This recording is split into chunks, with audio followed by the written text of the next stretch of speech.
యేసయ్య ముఖ దర్శనాన్ని చూద్దాం. ప్రార్థన. పరిశుద్ధ తండ్రి, నీకు వందనాలు. ఈ రాత్రి మా బ్రతుకుల్లో, మా జీవితాల్లో ఒక మరుపురాని రాత్రిగా నువ్వు ఏర్పాటు చేసావు. అందులో నన్ను కూడా ఉంచావు. ఈ రాత్రి సజీవుడైన దేవుడిగా వాక్యము ద్వారా నాతో మాట్లాడండి ప్రభా. తప్పకుండా నాతో మాట్లాడండి. నా కుటుంబాన్ని మీరు జ్ఞాపకం చేసుకోండి. మా పరిచర్యలు మీరు జ్ఞాపకం చేసుకోండి. ముందుగా ప్రార్థన చేసిన విధంగా ఏ ఒక్కరూ ఒత్తి చేతులతో వెళ్లకుండా ఈ ప్రాంగణమంతా నీ స్వాధీనంలో పెట్టుకోండి ఆయన. కరెంట్ని నీ స్వాధీనం పెట్టుకోండి. చక్కటి వాతావరణం ఇచ్చేవయ్యా. చక్కటి అనుభవాలు మమ్మల్ని నడిపించండి. మా గుండెల్లో నిత్యము ఆ వాక్యము ముద్రించండి ప్రభు. మా బ్రతుకుల్లో నమ్మదగిన దేవుడిగా ఈ రాత్రి మమ్మల్ని దీవించమని యేసు క్రీస్తు ప్రభు వారి పరిశుద్ధ నామములో అడిగి వేడుకొనుచున్నాం తండ్రి. ఆమేన్, ఆమేన్. దేవుని మహిమార్థమే గట్టిగా చప్పట్లు కొడదామా? హల్లెలూయా. మంచిదండి. మన ప్రభువును సర్వలోక రక్షకుడైన యేసుక్రీస్తు ప్రభు వారి పరిశుద్ధ నామంలో ఈ రాత్రి power of God ministries, power of God churches Visakhapatnam మా సంఘ బిడ్డల తరపున నాతో పాటు దేవుని సేవ చేస్తున్న నా ప్రియమైన దైవజనుల తరపున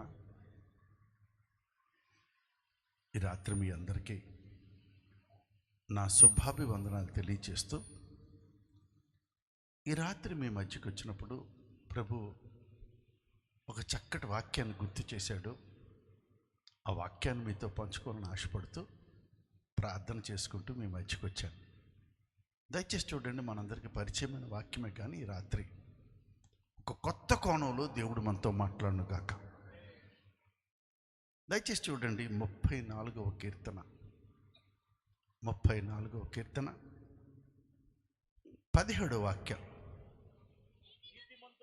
17వ వాక్యం. నీతిమంతులు మొర్ర పెట్టగా యెహోవా ఆలకించిన. గట్టిగా చప్పట్లు కొడదాం. చాలాసార్లు అనుమానం వస్తుంది మనకి, దేవుడు ఏంటి ప్రార్థన ఆలకించట్లేదు అని. ప్రియులరా, దేవుని వాక్యం చెప్తుంది, నీతిమంతులు మొర్రపెట్టగా యెహోవా ఆలకించును. ఆ తర్వాత వారి శ్రమలన్నిటిలో నుంచి వారిని విడిపించును. ఇంకోసారి చేతులు స్తోత్రం చెప్తారా? ఎంతమంది నమ్ముతారు వాక్యం యథార్థమని? ప్రైజ్లా. వాక్యం యథార్థమైంది. అయితే నీతిమంతులు మొర్రపెట్టగా యెహోవా ఆలకించును, వారి శ్రమలన్నిటిలో నుంచి ఆయన వారిని విడిపిస్తాడట. ఒకసారి నా వైపు చూడండి. నా జీవితంలో ఒక చక్కటి అనుభవాన్ని మీకు చెప్తాను. మీలో కొంతమందికి తెలుసు, నేను పుట్టుకతో క్రైస్తవుడిని కాదు. విపరీతంగా పూజలు చేసే ఒక కోమట్ల కుటుంబంలో పుట్టిన వ్యక్తిని. కోమట్లు ఎక్కువ పూజలు చేస్తారు కదా, మీకు తెలుసుగా. నేను పుట్టింది వ్యాపారస్తుల కుటుంబంలో. మా తాతగారు చాలా పెద్ద వ్యాపారవేత్త. మా నాన్నగారు మా తాతగారి కంటే ఇంకా పెద్ద వ్యాపారవేత్త. మా ఇంటి పేరు భోగి. సంక్రాంతి ముందు రోజు పండుగ ఉంటుంది కదా, అదే మా ఇంటి పేరు. చాలా సులువుగా గుర్తుపెట్టుకోవచ్చు. మీరు ఎప్పుడైనా విశాఖపట్నం, విజయనగరం, శ్రీకాకుళం ప్రాంతం వచ్చి భోగివారు అని అడిగితే చెప్పేస్తారు, అమ్మో వాళ్ళు బాగా డబ్బున్నోళ్ళండి, బంగారం వర్తకులండి, వాళ్ళ ఇళ్లలో కిలోలు బంగారం ఉంటుందని చెప్తారు. అది మా వ్యాపారం. పొద్దున్నే చెప్పాను.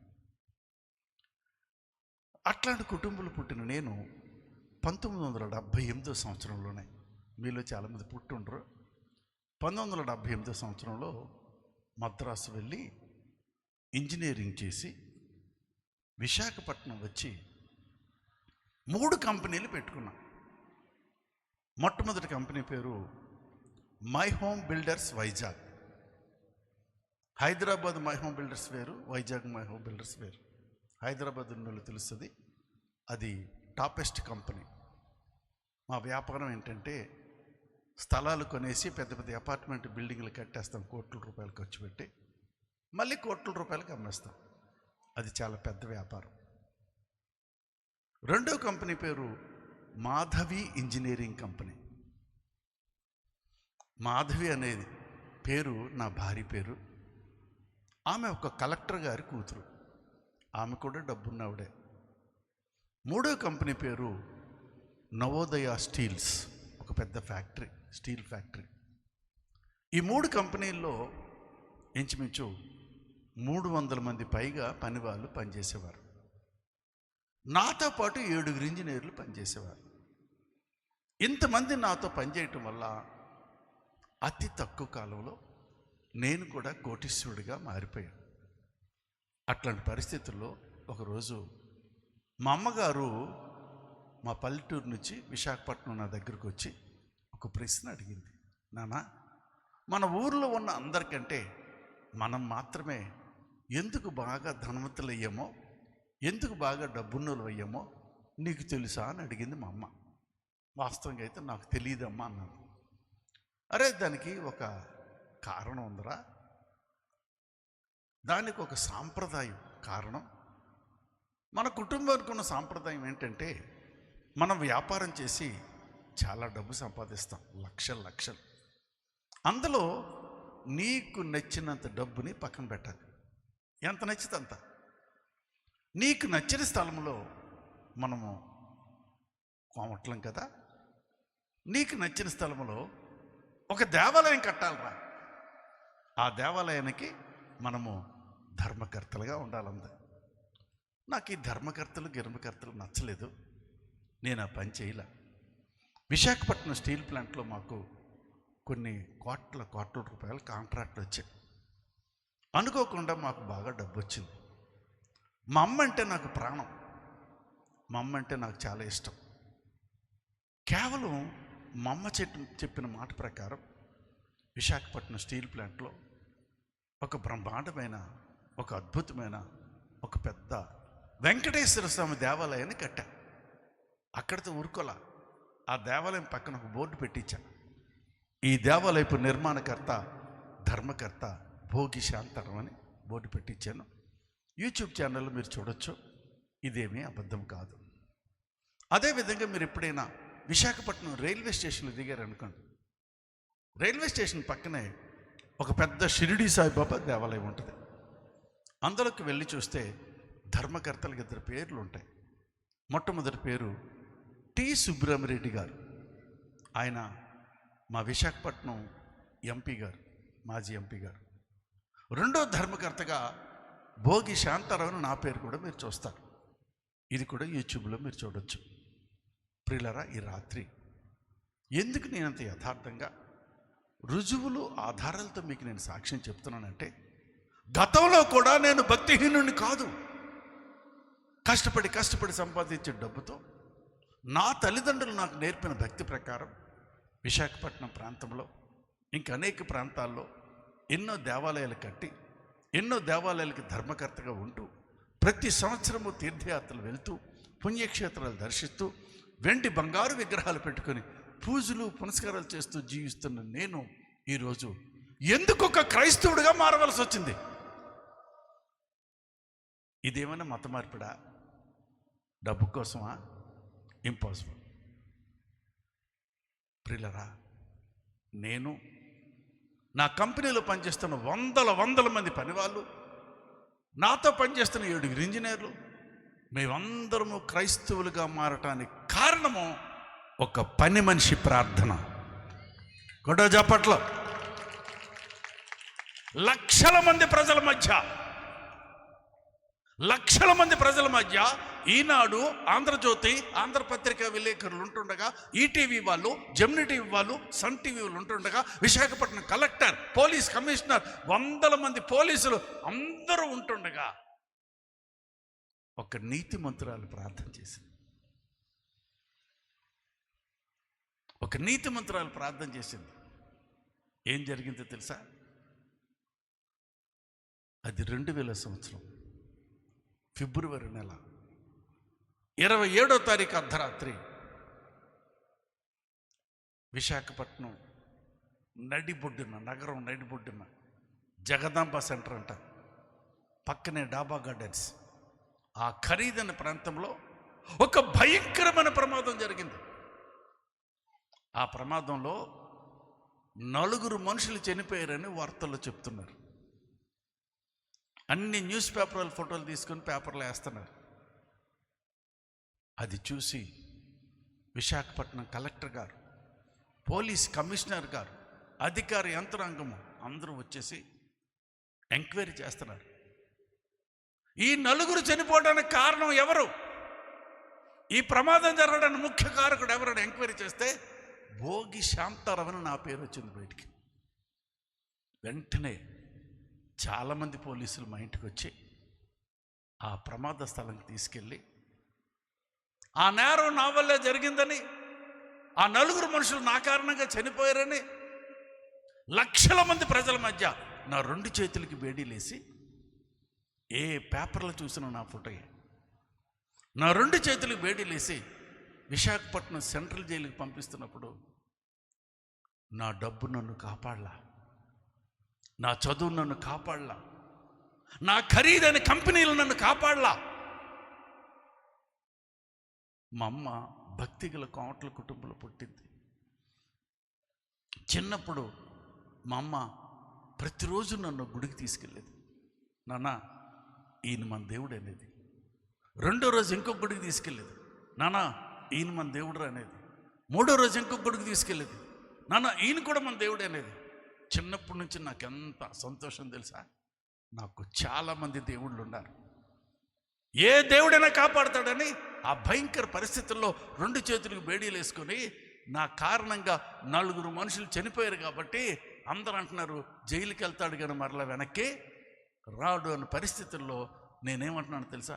ఏ దేవుడైనా కాపాడండి, ఏ దేవుడైనా కాపాడండి, ఏ దేవుడైనా కాపాడండి. ఎంతసేపు తల బాదుకొని ఏడుస్తున్నా, నిజం చెప్తున్నా, ఆ లక్షల మంది ప్రజల మధ్యకి ఒక్కరు కూడా రాల. అట్లాంటి భయంకర పరిస్థితుల్లో చేతులకి సంఖ్యలు వేసుకొని ఇదంతా చూసిన నా భార్యకి మెంటలు వచ్చింది. పిచ్చిదైపోయిన నా భార్య ఏమైపోద్దో నాకు తెలియదు. నా భార్య పక్కన 2 చిన్నపిల్లలు, నా పిల్లలు కోటీశ్వరుడు కొడుకులు పిల్లలు. ఆకలిని 2 రోజుల నుంచి ఏడుస్తుంటే వాళ్ళకి ఇంత అన్నం ముద్ద పెట్టట్లేదు. నా భార్య అనారోగ్యంతో నాశనం అయిపోతుంది. నా పిల్లలు ఆకలితో నాశనం అయిపోతున్నారు. నేను చేతులకి సంఖ్యలు వేసుకుని జైలుకి వెళ్తూ నేను నాశనం అయిపోతున్నాను. ఇట్లాంటి మా జీవితాలని ఎవరు కాపాడుతారో మాకు తెలియట్లేదు. అట్లాంటి భయంకర పరిస్థితుల్లో నా దగ్గర పనిచేస్తున్న ఒక పని మనిషి, ఒక వాచ్మెన్ భార్య, ఒక నీతిమంతురాలు ఆ లక్షల మంది ప్రజల మధ్యకు వచ్చి, నేను లక్షల మంది ప్రజలందరూ చూస్తుండగా నడి రోడ్డు మీద మోకాలేసి 2 చేతులు పైకెత్తి యేసు ప్రభుకు ప్రార్థన చేసినప్పుడు ఆ లక్షల మంది ప్రజల మధ్య యేసయ్య కొన్ని అద్భుత ఆశ్చర్యకార్యాలు చేపట్టే ఇప్పటి వరకు విశాఖపట్నం సెంట్రల్ జైల్లో ఉండవలసిన నేను ఈ రాత్రి మీ మధ్యకు వచ్చాను. మీ మధ్యకు వచ్చా. పని పాట లేనోడిని కాదు, టాపెస్ట్ ఆర్కిటెక్ట్ని. ఒక రాత్రి కూర్చొని ఒక అపార్ట్మెంట్ బిల్డింగ్ ప్లాన్ వేస్తే 100 వస్తాయి, 1000 వస్తాయా? 1000. వేల లక్షల సంపాదన విడిచిపెట్టి ఎందుకు మీ మధ్యకు వచ్చానంటే ఒక నీతిమంతురాలు ప్రార్థన, ఒక నీతిమంతురాలు ప్రార్థన. ఆ కీర్తనలు అదే రాసు. ఇప్పుడు చదవండి 34వ కీర్తన 17వ వాక్యం. నీతిమంతులు మొర్రపెట్టగా యెహోవా ఆలకించును, వారి శ్రమలన్నిట్లో నుంచి వారిని విడిపించిన. గట్టిగా చప్పట్లు కొట్టగలరా? అద్భుతమైన వాక్యం దేవుడు నాకు గుర్తు చేశాడు. అసలు పని మనిషి ఎందుకు ప్రార్థన చేసింది, అసలు ఏం జరిగింది వాక్యం తర్వాత మీకు చెప్తా. అవన్నీ కూడా న్యూస్ పేపర్ నుంచి స్కాన్ చేసి ఫోటోలు తీసి గవర్నమెంట్ సర్టిఫికెట్లతో ఈ పుస్తకం ప్రింట్ చేశాం. తర్వాత మీరు తీసుకుంటారు, సరిపడి ఉంటే తీసుకుంటారు, లేకపోతే మరలా అయిపోయే ప్రింటింగ్ చేస్తాం, పంపిస్తాం. కానీ దేవుడి వాక్యం ఉంటుంది, నీతిమంతులు మొర్రపెట్టగా యెహోవా ఆలకిస్తాడు, వారి శ్రమలన్నిటిలో నుంచి వారిని విడిపిస్తాడట. దేవుడు మనల్ని లోకం నుంచి ఎందుకు వేరు చేశాడు తెలుసా? మన సాంప్రదాయాల నుంచి ఎందుకు వేరు చేశాడు తెలుసా? మన ఆచారాల నుంచి ఎందుకు వేరు చేశాడంటే మనందరినీ నీతిమంతులుగా చెయ్యాలని దేవుడి కోరిక. గొడ్డ జాపట్లో మనందరినీ నీతిమంతులుగా చేయాలని దేవుడి కోరిక. ఇప్పుడు మనం నీతిమంతులు అవ్వాలంటే ఏం చెయ్యాలి? చిన్న వాక్యం సాక్ష్యం చెప్పి నేను ముగిస్తాను. షార్ట్ కట్లో చెప్తాను, ఇంటికి వెళ్ళి మీరు చదవండి. దైవ సేవకులు చాలామంది వచ్చారు. నిజంగా మనం నీతిమంతులు అవ్వాలంటే ఏం చేయాలి? దయచేసి చూడండి 92వ కీర్తన. దేవుడి వాక్యం ద్వారా మనతో మాట్లాడను గాక. 92వ కీర్తన 12వ వాక్యం. నీతిమంతులు ఖర్జూర వృక్షం వలె మొవ్వ వేస్తారు. చేతులు ఎత్తి స్తోత్రాలు చేద్దాం. చాలండి, ఎక్కువ సమయం లేదు, ఒక పార్టే తీసుకుంటున్నా. ఎవరైనా నీతిమంతులు అవ్వాలంటే వాళ్ళు ఖర్జూర వృక్షం వలె మొవ్వ వేయాలట. వీళ్ళు ఎంతమంది ఖర్జూర పళ్ళు తిన్నారు? నేనైతే తిన్నా. బైబిల్ ఉందిగా, తిన్నారా? నేను అంటాను, ఖర్జూర పళ్ళు చేదుగా ఉంటాయి కదండి. ఎవరో నమ్మరు, మీరు తిన్నారుగా. నేను అబద్ధం చెప్పినా మీరు నమ్మరు. అట్లాంటి మాధుర్యమైన ఖర్జూర పళ్ళు ఇచ్చే ఖర్జూరపు చెట్టుని దేవుడు ఎక్కడ నాటాడు? కృష్ణా జిల్లాలోనా? ఇక్కడ సారవంతమైన నేలండి. అసలు ఇక్కడ ఎలా ఉందంటే బ్రహ్మాండంగా ఉంది. నీటి ఓరం నాటే చెట్లు ఇక్కడ. మరి ఖర్జూరపు చెట్లు ఎక్కడ నాటాడు? ఎడారిలో. చేతులు స్తోత్రం చెప్తారా? నేను ఖర్జూరపు చెట్టుని చూడాలని ఆశపడ్డా. ఈ వాక్యం చదివాక దేవుడు కృపకొలిది నన్ను కువైట్ పిలిచారు వాక్యంకి సాక్షికి. అక్కడ చూశా ఖర్జూరపు చెట్టు జీవితము మనలాగా సుఖభోగాలతో ఉండే జీవితం కాదు, దాని జీవితము ఎడారి జీవితం. ఏసన్ గారు పాట రాశారు తెలుసా అండి? వచ్చి అర్థం పాడతావా? బాగుంటుంది. నా ఎడారి జీవితమే సుఖ సౌఖ్యము కాగా. పాస్టమ్మ గారు సాక్ష్యం చెప్పారు కదా, చక్కటి ఉద్యోగం వదిలేసి ఈ ఊరు వచ్చి ఎడారి జీవితం. నా జిహ్వబలులు స్తోత్ర బలులుగా మారిపోయనే. 1 2 3 4 చప్పట్లు కొడదాం. ఈ రాత్రి పరలోకం చూస్తాం. యేసయ్య ముఖ దర్శనం చేసుకెళ్తాం. మనందరితో యేసయ్యని తీసుకెళ్తాం. వాక్యాన్ని మోసుకొని వెళ్తాం.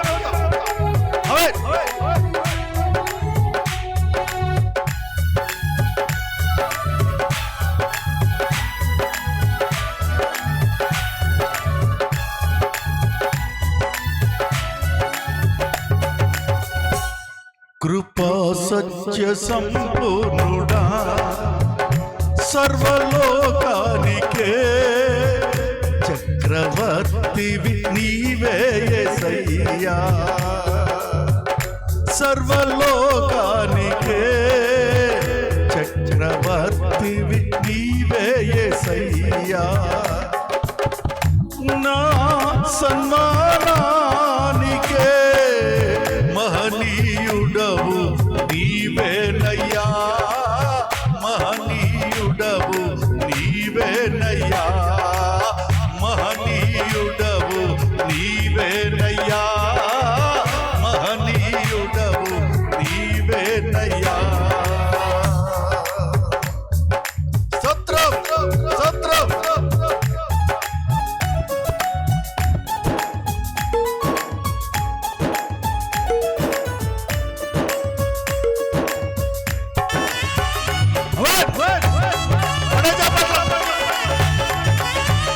దేవుని జీతం ఇస్తాడు.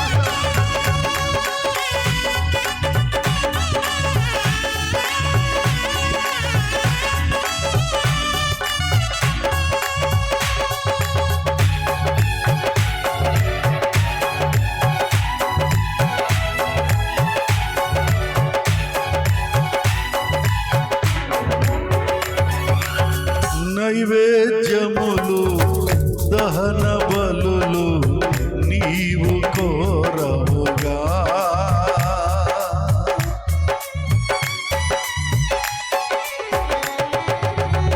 నైవేద్యములు దహన బలులు నీవు కోరవుగా, నా ప్రాణాత్మ శరీరమే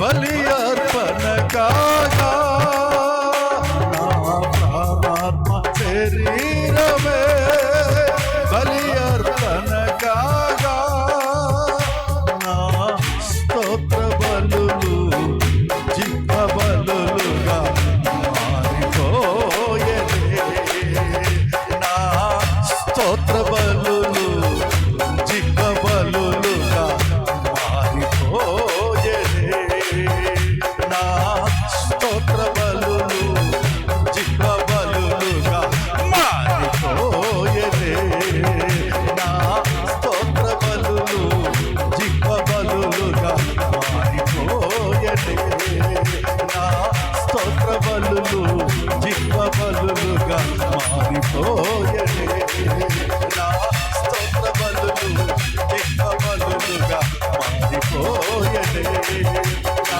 స్తోత్ర బలులు జిహ్వ బలులుగా మారిపోయెనే, మారిపోయెనే, మారిపోయెనే, మారిపోయెనే.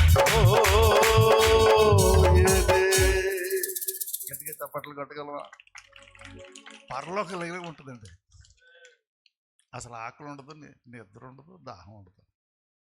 చేతులు స్తోత్రాలు చెప్పు. ఎందుకు దేవుడు ఖర్జూరపు చెట్టుని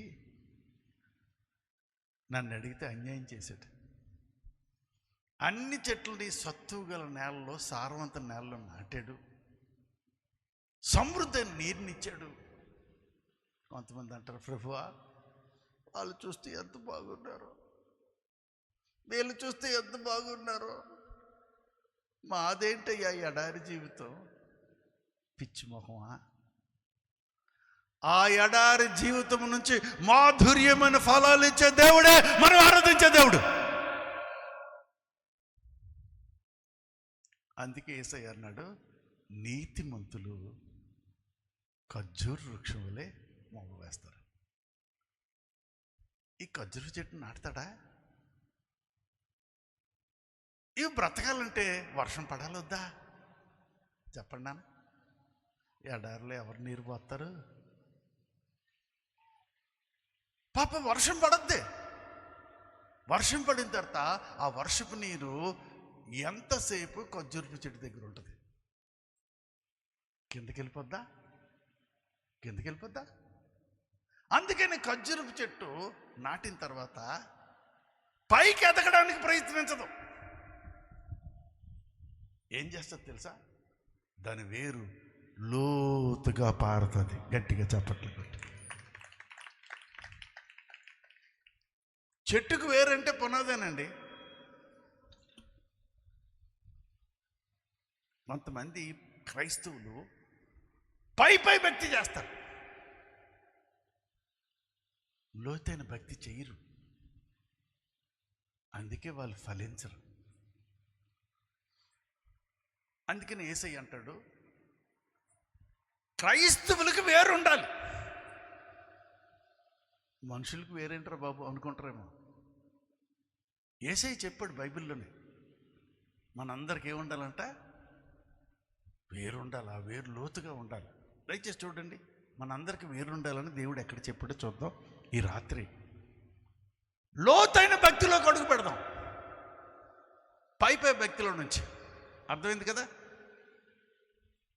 దయచేసి చూడండి, లూకా సువార్త 8వ అధ్యాయం 13వ వాక్యం.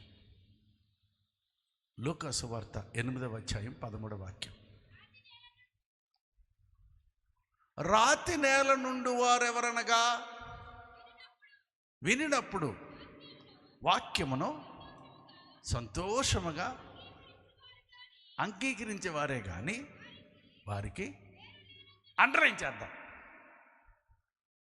కొంతమందికి ఏం లేదంట, వేరు లేనందున కొంచెం కాలం వాక్యాన్ని నమ్మి శోధన కాలమున తొలగిపోతారు. చేతులు ఎత్తి స్తోత్రం చెప్పు. ఇది తొలగిపోయే బ్యాచ్.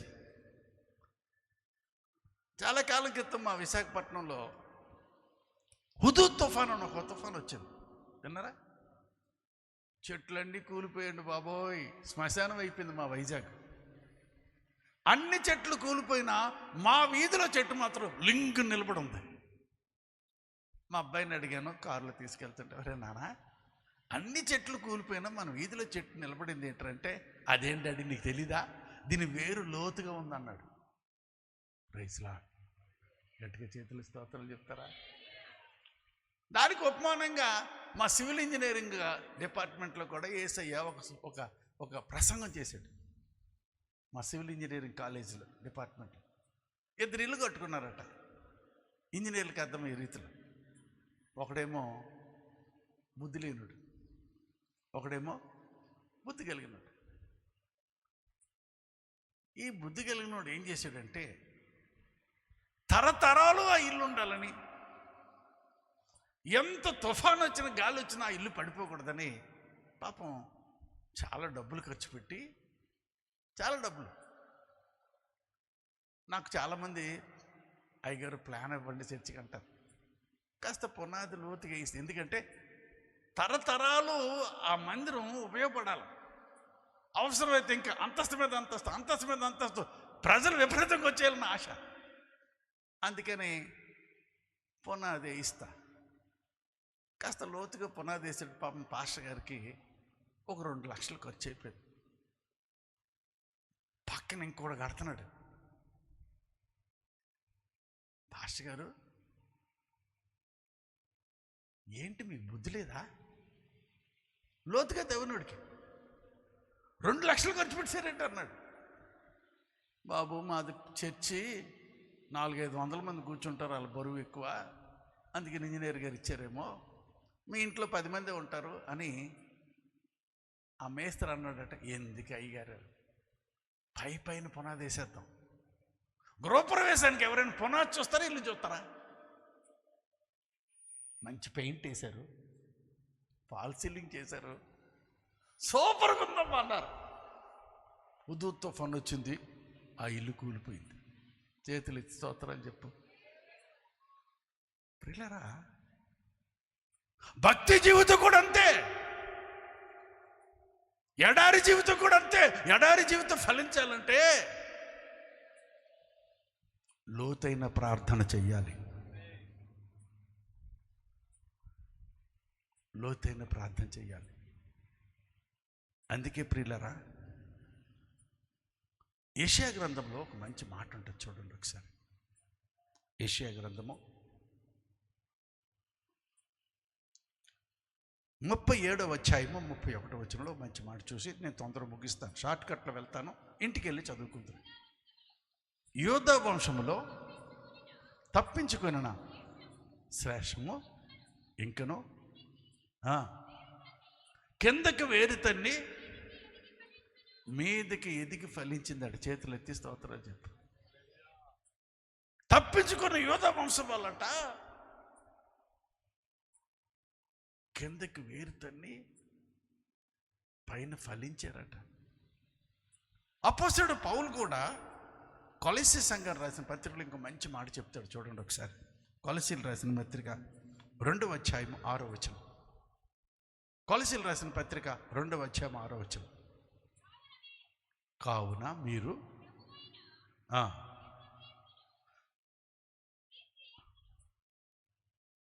కాస్త అర్థమయ్యేటట్టు చదవండి నాన్న. మొక్కలు చదివితే నాకు అర్థం కాదు. ప్రభు అయిన క్రీస్తు యేసును అంగీకరించిన విధముగా కిందకి వేరుపారిన వారై ఇంటి వలె కట్టబడుచు.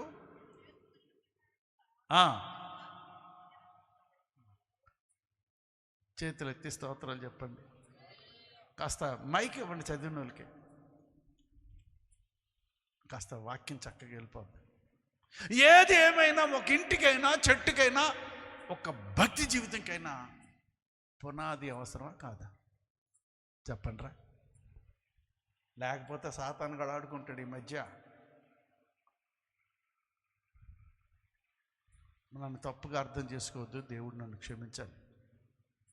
లోతైన భక్తి చేయకపోవటం వల్ల ఎంత ప్రమాదం జరుగుతుందో తెలుసా? అపోస్తల కార్యం 2వ అధ్యాయం 17వ వాక్యం. అపోస్తల కార్యం. అంచె దినముల యందు నేను మనుషులందరి మీద, కొందరి మీద అందరి మీద, కొందరి మీద అందరి మీద, మరి కొందరే అంటున్నారే. మనుషులందరి మీద నా ఆత్మను కుమ్మరిస్తాను. చదవండి. తర్వాత మీ కుమారులు మీ కుమార్తెలు ఏం చేస్తారు? ఆ మధ్య మా వైజాగ్లో ఒక ఆయన పెద్ద మీటింగ్ పెట్టి ప్రవచిస్తున్నాడు. లక్ష్మి, నీ కిడ్నీలో రాళ్ళు ఉన్నాయి, ప్రార్థన చేస్తాను ఇప్పుడు రాలిపోతాయి అంటున్నాడు. నిజమే, నేను చూసి ఆశ్చర్యపోయా. ప్రవచిస్తున్నాడు ఆయన. 4 లక్ష్మీలు లేచారు. ఒక ఆయన అంటాడు, ఇంటి పేరు చెప్పండి అయ్యగారు అంటున్నాడు. పిల్లరా, విమర్శించట్లేదు. ప్రవచించే వాళ్ళు నీ పిల్లలే. చప్పట్లు కొట్టు. లోతైన భక్తి వాళ్ళకు నేర్పితే, లోతైన ప్రార్థన పిల్లలు నేర్పితే పరిశుద్ధాత్మ దేవుడు అందరి మీద ఆత్మను కుమ్మరిస్తాడట. వాళ్ళు ప్రవచిస్తారు. పరిశుద్ధాత్మ దేవుడు ఒక సొత్తు కాదు, ఎవరైనా పడదారులో కొనేయడానికి. మీ యవ్వనులకి దర్శనాలు వస్తాయి తెలుసా? ఏం చదవాలి, ఏ దేశం వెళ్ళాలి, ఎక్కడికి వెళ్ళాలి, ఏం చదివితే వాళ్ళు దేవుడు అత్యున్నత స్థాయికి తీసుకెళ్తాడు. దేవుని వాగ్దానం ఎవరు దొంగలించగలరు? ఆ తర్వాత ఇంకో మాట చూడండి. చివరికి ముసలోళ్ళ మీద కూడా దేవుడు ఆత్మ కుమ్మరిస్తాడు, వాళ్ళ కళ్ళు వస్తాయట. ఆ తర్వాత ఇంకో మాట ఉంది. ఆ దినముల్లో సేవకుల మీద, సేవకురాల మీద ఆత్మను కుమ్మరిస్తాడు, వాళ్ళు ప్రవచిస్తారు. ఇంటిలో నీ కొడుకు ఏది ప్రవచించాడో, నీ కూతురు ఏది ప్రవచించిందో అదే దైవజనుడు వాక్యం ద్వారా ప్రవచిస్తాడు. You will have the confirmation. వీళ్ళు మనతో ఆడుకోరు. కష్టపడి కష్టపడి ప్రయాసపడి కన్నీరు కార్చి ఏడ్చి ఏడ్చి సంవత్సరాలు ఏడ్చి కష్టపడి సంపాదించే ఆత్మలను దొంగతనం చేయటానికి సైతాన్ గాడు ఎక్కడి నుంచి ఎవరిని తీసుకొచ్చి రకరకాలుగా చెప్తున్నాడు. ప్రియులారా, కారణం ఏంటంటే లోతైన భక్తి చేయకపోవటం వల్ల, లోతైన ప్రార్థన చేయకపోవటం వల్ల ఎవరికి వరకు బానిస అయిపోతాం. ఖర్జూరపు చెట్టు లోతుగా వేరు పారుతుంది.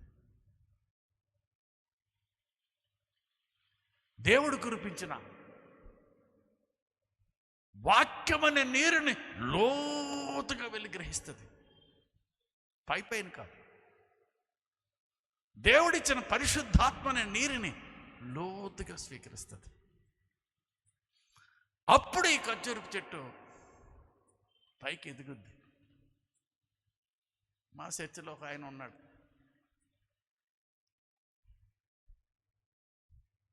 ఆయన మారిన వెంబడే లోతైన భక్తి ప్రార్థన చేయడు, కానీ స్టేజ్ మీద మాత్రం అందరికి కనబడాలని ఆశ. వేరు లేదు, బాగా పాడతాడు. నేను పాట ఇవ్వలేదు అనుకోండి, చర్చి మానేస్తాడు. ఇది బాధ. ఎందుకని మానేస్తాడు? లోతైన భక్తి. ఒక ఆవిడ ఉంది, ఆవిడికి ప్రార్థన ఇస్తేనే ప్రార్థన వచ్చేవారు అలుగుద్ది, చర్చికి రాదు. ఏం భక్తి అది? పై పై భక్తి. అందరికి కనబడాలి చర్చిలో. వదినా బాగా ప్రార్థన చేశాను కదా నిన్నటికంటే. ఈయన పడేసి, బ్రదర్ ఎలా పడాను? ప్రియులారా, ఖర్జూరపు చెట్టు పైకి ఎదగదు, ముందు లోతుగా వేరుపడుతుంది. దేవుడు అనుగ్రహించిన వాక్యమనే నీరు, వాక్యమనే వర్షం, పరిశుద్ధాత్మనే వర్షాన్ని స్వీకరించి అప్పుడు పైకి ఎదుగుద్ది. చేతులు ఎత్తి గట్టిగా స్తోత్రాలు చెప్తారా? ఎవరైనా నీతిమంతులు అవ్వాలంటే లోతైన భక్తి చేయవలసిందే. ఎవరైనా నీతిమంతులు అవ్వాలంటే అందరికీ కనబడాలనే అపేక్ష ఉండదు వాళ్ళకి. పాట ఇవ్వలేదని వాళ్ళు అలగరు. నీతిమంతులు పాట ఇవ్వలేదని అలగరు, ప్రార్థన ఇవ్వలేదని అలగరు, కుర్చీ వేయలేదని అలగరు. చేతులు స్తోత్రాలు చెప్తారా? ప్రభు చాలా మంచి మాటలు చెప్తున్నాడు. మనందరం కూడా మాధుర్యమైన ఫలాలు ఇచ్చేదుము గాక, మన పిల్లల జీవితాలు ఆశీర్వదించబడుదును గాక. ఈ ఖర్జూరు చెట్టు పైకి ఎదిగిన తర్వాత కొమ్మలేస్తుంది. ఇది మొవ్వ వేయాలంటే, మొవ్వ అంటే గెల, ఇది ఫలించి గెల వేయాలంటే ఏం చేస్తుందంటే పాత కొమ్మలన్నీ రాల్చేస్తుంది. చేతులు ఎత్తి స్తోత్రాలు చెప్పు. అది ఫలించాలంటే పాత కొమ్మలు ఏం చేస్తుంది? రాల్చేస్తుంది. ఒక క్రైస్తవుడు, క్రైస్తవురాలు ఫలించాలంటే పాతవేవి వాళ్ళ దగ్గర ఉండకూడదు. అపోస్తలుడు పౌలు కొరింథీ సంఘం రాసిన పత్రికలు వివరిస్తాడు, చూడండి ఒకసారి. కొరింథీయులకు రాసిన 2వ పత్రిక, కొరింథీయులకు రాసిన 2వ పత్రిక 5వ అధ్యాయం 17వ వాక్యం. దేవుడు చాలా కొత్త కోణంలో నడిపిస్తున్నాడు. ఈ రాత్రి దేవుడు మనందరితో మాట్లాడుతున్నాడు. తప్పకుండా మనందరం ఫలిస్తాం. కాగా ఎవడైనను క్రీస్తునందున్న ఎడల వాడు నూతన సృష్టి, పాతవి గతించిన. చేతులెత్తి గట్టిగా స్తోత్రాలు చెప్దాం. నూతన సృష్టిగా మారాలంటే, ఫలించాలంటే పాతవేమవ్వాలి? గతించాలి. ఒక పెళ్ళికి వెళ్ళాను నేను. అక్కడ పాస్టర్ గారు ప్రసంగం చేశారు. ఆ 2 మాటలు మీకు చెప్పాలని ఆశపడుతున్నా. పాతవి గతించపోతే ఎందుకు ఫలించమో మీకు చెప్తాను. ఆ పెళ్లి ప్రసంగంలో ఆ పాస్టర్ గారు అన్నారు, ఒక మంచి యవనస్తుడు పెళ్లి చేసుకోవాలని ప్రార్థన చేసుకుంటే పొద్దస్తమానం ఒక అమ్మాయి కనబడుతుందట. పొద్దస్తమానం కనబడుతుందట. ఫ్రెండ్కి చెప్పాడట, పొద్దస్తమానం ఈ అమ్మాయి కనబడ, అరే దీనికి ప్రార్థన ఎందుకు రా, రోజు అమ్మాయిని చూస్తాగా నువ్వే అంటున్నాడు.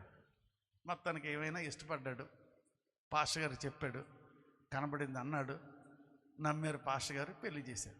పెళ్లి చేసేటప్పుడు ఈ పెళ్లి కూతురు తల్లి చాలా తెలివైంది. మరి దేవుడు చూపించడం వచ్చాడు కదా. ఆ పెళ్లి కూతురు తల్లి అందంట, అల్లుడా మా అమ్మాయికి యాక్చువల్గా అయితే 10 తులాల బంగారం పెట్టాలనుకున్నా, ప్రస్తుతానికి 2 తులాలే ఉంది. నాకు తర్వాత డబ్బులు వస్తాయి.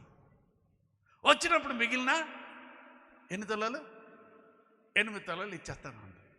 పోన్లే, మా అత్తయ్య మంచిదని సరేనా అత్తయ్య అంది. ఈ పెళ్ళికొడుకు తల్లి ఇంకా తెలివైంది. అమ్మా, మీ అమ్మ కానీ 10 తులాల బంగారం పెడితే నేను కూడా 10 తులాలు పెడతాను.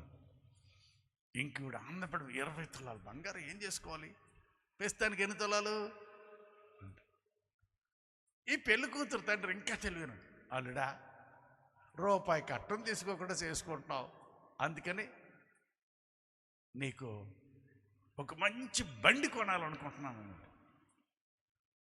ఈ అబ్బాయి తల్లి అంది, అయ్యా, ఈ మధ్యన మా వాడు నిద్రలో కలవరించి ఒక పాట పాడుతున్నాడు, ఏదో బుల్లెట్ బండి పాట ఉందట.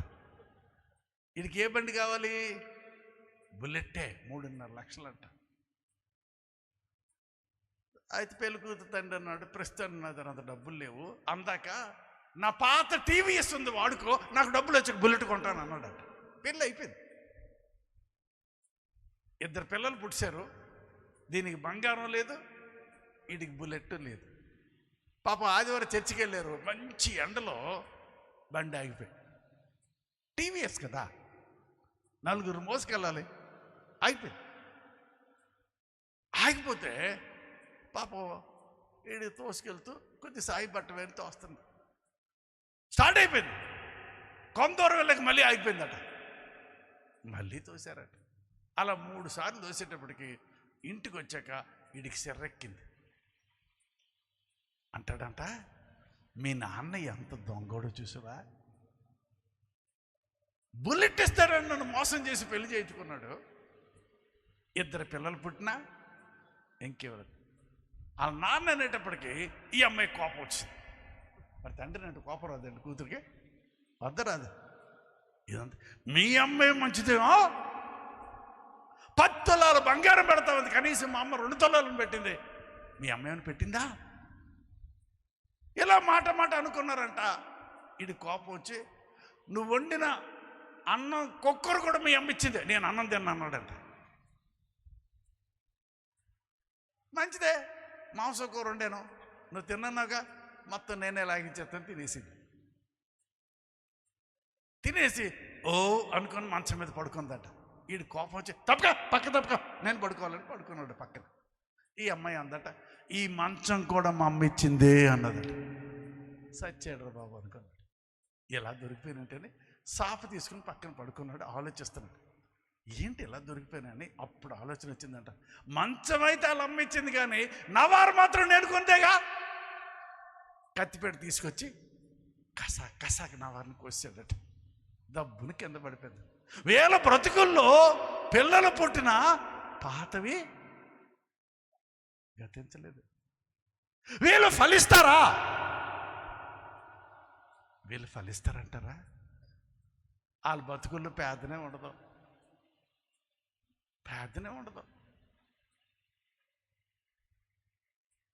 మా ఇంటి పక్కన బామ్మ ఉంది.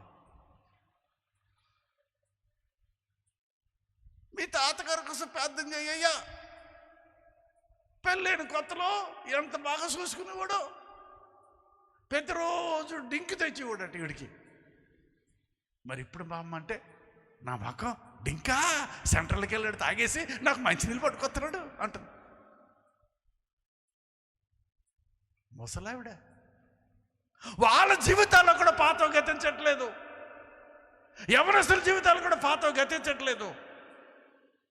ఖర్జూర చెట్టు మాత్రం పాత కొమ్మంటూ ఉంచకుండా రాల్చేసి ఫలిస్తుందండి. గట్టిగా చప్పట్లు కొట్టారు.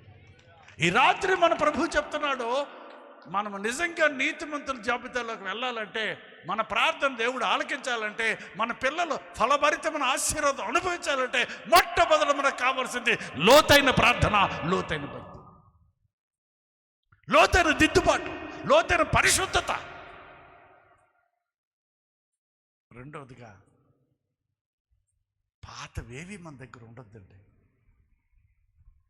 పొద్దున మా చెల్లి గురించి చెప్పానుగా, ఆత్మీయ చెల్లి బాగా ప్రార్థన చేస్తుంది.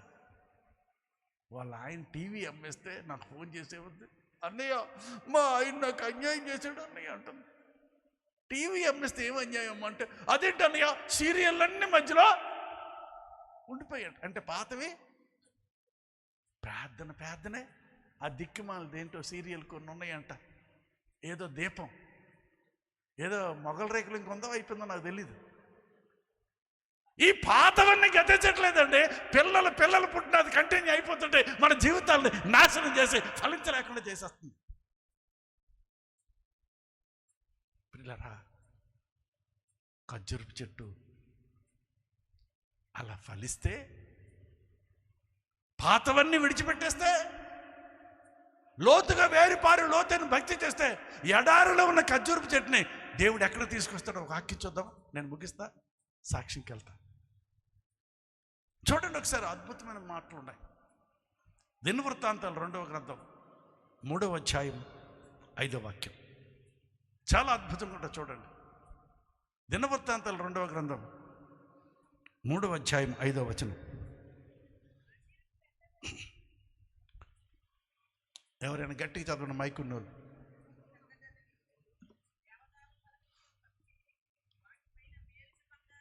దినవృత్తాంతాలు 2వ గ్రంథం 3వ అధ్యాయం 5వ వచనం. మందిరపు పెద్ద గదిని దేవదారు పలకలతో కప్పి వాటిపైన మేలిమి బంగారమును పొదిగించి పైభాగమున ఖర్జూరపు చెట్లు వంటి పనియు గొలుసుల వంటి పనియు చెక్కించి ప్రశస్తమైన రత్నములతో దానిని అలంకరించెను. దేన్ని? ప్రశస్తమైన రత్నములతో ఎడారిలో ఉన్న ఖర్జూరపు చెట్టు మందిర పైభాగాన్ని తీసుకొచ్చి ప్రశస్తమైన రత్నములతో దేవుడు అలంకరించేటట్టు గట్టిగా చప్పట్లు కొట్టు. జీవితం మారిపోయిందా లేదా? ఆత్మ సంబంధమైన ఆభరణాలు ఇచ్చాడు. ఈ లోక సంబంధమైన ఆభరణాలు, రత్నాలు ఇవన్నీ ఇక్కడ వదిలేయాలి. కానీ యేసయ్య ఇచ్చిన ఆభరణాలు, యేసయ్య ఇచ్చిన ప్రశస్తమైన రత్నములతో అలంకరించిన అలంకరణ అంతా కూడా మనతో పాటు ఎక్కడికి వస్తుందండి? పరలోకానికి. చప్పట్లు కొడతావా? ఇంకో మాట కూడా చూపిస్తా. యోహాను సువార్త 12వ అధ్యాయం 12వ వచనం చాలా అద్భుతంగా ఉంటుంది. యోహాను సువార్త 12వ అధ్యాయం 12వ వచనం. మరునాడు ఆ పండుగకు వచ్చిన బహుజన సమూహము యేసు యెరూషలేమునకు వచ్చుచున్నాడని విని ఖర్జూరపు మట్టలు పట్టుకొని. ఏం పట్టుకున్నారండి? యెరూషలేములోకి వేరే చెట్లు లేవా? కుప్పలు. ఏసన్ గారితో నేను నా భార్య వెళ్ళాం. ఎందుకో దేవుడు విచిత్రంగా అందరికీ ఒకే ఆత్మ ఇచ్చాడు. ప్రతి ఇంటికి వెళ్ళి ఖర్జూరపు మట్టలు పట్టుకో నేను వస్తున్నాను అంటాడన్నాడు యేసు ప్రభు. అందరికీ అద్భుతమైన ఒక ఆత్మ. ఎందుకు దేవుడు ఖర్జూరపు మట్టలు పట్టుకున్న మనసు వాళ్ళకి ఇచ్చాడంటే, ఆ ఖర్జూరపు మట్ట జయమునకు సాదృశ్యం. గట్టిగా చెప్పట్లు చదవండి, వాక్యం ఎంత బాగుంటుందో. ఖర్జూరపు మట్టలు పట్టుకొని ఆయన ఎదుర్కొనబోయి ఏమన్నారండి? ఖర్జూరపు మట్టలు పట్టుకొని, జయము ప్రభువా పేరిట వచ్చుచున్న ఇశ్రాయేలు రాజు, జయము ప్రభువు పేరు వచ్చుతున్న వారికి ఇశ్రాయేలు రాజు స్తుతింపబడును గాక అని కేకలు వేసి. ఖర్జూరపు మట్ట స్తుతికి కూడా సాదృశ్యం. గట్టిగా చప్పట్లు కొట్టు. విజయ గీతము మనసార నేను పాడేదా, నా విజయముకై ప్రాణత్యాగము చేసావు నీవు, పునరుద్ధానుడనికే నా ఆరాధనా, నీకే ఆలాపన.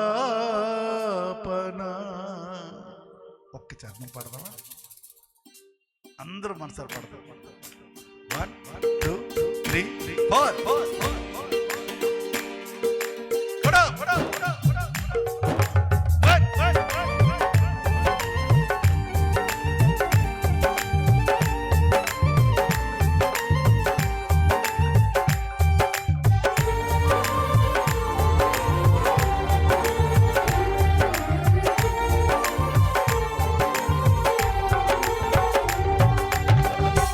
విజయ గీతము మనసార నేను పాడెదా నా విజయముకై ప్రాణత్యాగము చేసావు నీవు నా విజయముకై ప్రాణత్యాగము చేసావు నీవు పునరుద్ధానుడనికే నా ఆలాపన నీకే ఆరాధనా పునరుద్ధానుడనికే నా ఆలాపన నీకే ఆరాధనా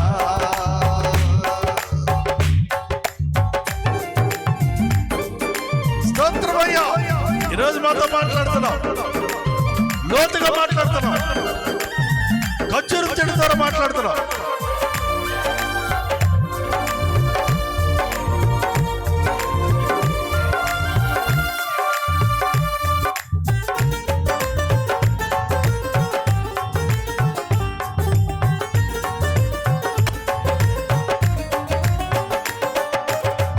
ఉన్నతమైన నీ ఉపదేశము నా నిత్య జీవముకే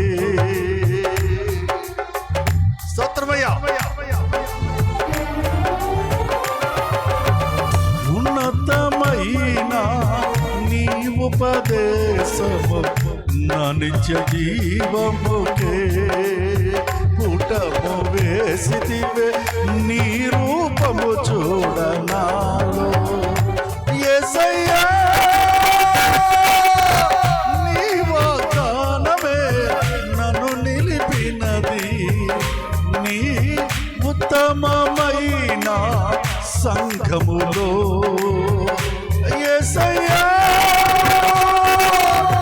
నీ వాగ్దానమే నన్ను నిలిపినది ఈ ఉత్తమమైన సంఘములో విజయ గీతము మనసారా నేను పాడెదా నా విజయముకై ప్రాణత్యాగము చేసావు నీవు నా హృదయముకై ప్రాణత్యాగము చేసావు నీవు పునరుద్ధానుడ నీకే నా ఆలాపన నీకే ఆరాధనా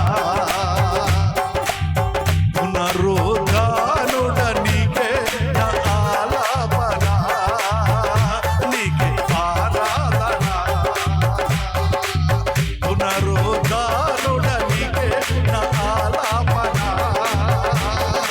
ఆరాధనా పునరుద్ధానుడ నీకే నా ఆలాపన నీకే ఆరాధనా స్తుతి ఆరాధనా స్తుతి ఆరాధనా నీకే ఆరాధనా స్తుతి ఆరాధనా స్తుతి ఆరాధనా. గట్టిగా చప్పట్లు కొడతారా? విచిత్రం ఏంటో తెలుసా, ఈ ఖర్జూరపు మాటలు కూడా మనతో పాటు పరలోకం వచ్చేస్తాయట. కావాలంటే వాక్యం చూడండి, మనతో పాటు ఖర్జూరపు మాటలు కూడా వచ్చేస్తాయట. ఎక్కడికి? పరలోకానికి. తీయండి ప్రకటన గ్రంథం. చాలు. ప్రకటన గ్రంథం 7వ అధ్యాయం 9వ వాక్యం. ఇంకొక వాక్యం చూపించి ముగిస్తా సాక్ష్యం.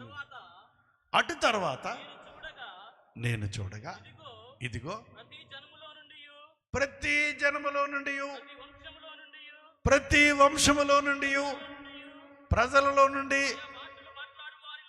ఆయా భాషలు మాట్లాడు వారిలో నుండి వచ్చి ఎవరును లెక్కింపజాలని ఒక గొప్ప సమూహము కనబడెను. వారు తెల్లని వస్త్రములు ధరించుకున్న వారై ఖర్జూరపు చేత పట్టుకొని ఖర్జూరపు బట్టలు చేత పట్టుకొని సింహాసనం ఎదుటను సింహాసనం ఎదుటను గొర్రెపిల్ల ఎదుటను గొర్రెపిల్ల ఎదుటను నిలవబడి సింహాసనాసీనుడైన మా దేవునికి గొర్రెపిల్లకును మా రక్షణకై స్తోత్రమని మహాశబ్దముతో ఎలుగెత్తి చెప్పారు. గట్టిగా చప్పట్లు కొట్టాడు. పరలోకి వెళ్తే ఇంక రంగు బట్టలు ఉండవు. అర్థమైందా? ఇప్పటి నుంచే ప్రాక్టీస్. నాకు బట్టలు పిచ్చి ఎక్కువ. అప్పుడు సూట్లు సఫారీలు ఉండేవి. ఎక్కడికి వెళ్తే ఏ డ్రెస్ వేయాలి, మారే కూడా కలర్ బట్టలు వేసాక మీటింగ్కి వెళ్ళినప్పుడు ఏ బట్టలు వేసుకుంటే బాగుంటాయి, అరగంట టైం వేస్ట్ చేసేవాడు.